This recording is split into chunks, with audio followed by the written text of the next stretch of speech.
যে আশেপাশে কোথাও এক ফোঁটাও বৃষ্টি নেই, আর আমাদের গ্রামের সীমানা পার করতেই কালো মেঘ চারদিকটা ভর্তি করে দিল। বিষয়টা কিছুতেই স্বাভাবিক লাগছে না।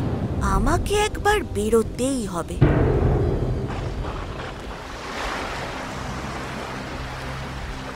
কৃষ, বলাই, রানী রাত্রিবেলা তিনজনে গ্রামের রাস্তা দিয়ে জল ভেঙে হাঁটছে। তাদের সাথে টুনিও আছে। একটা জিনিস তোরা লক্ষ্য করেছিস? যত বৃষ্টি মূলত উত্তর দিকে হচ্ছে। হ্যাঁ, কেন বলতো? যত রাজ্যের কালো মেঘ কি উত্তর দিকেই জমা হয়েছে? বিষয়টা যতটা সহজ মনে হচ্ছে ততটা সহজ নয়।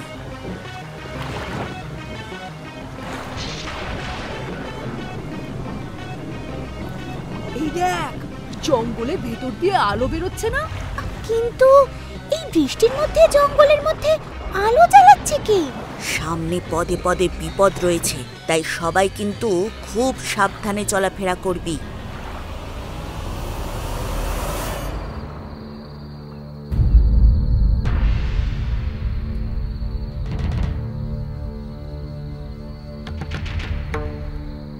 বল্লালের তৈরি এই জাদু বেলুনের ক্ষমতা আছে বলতে হবে।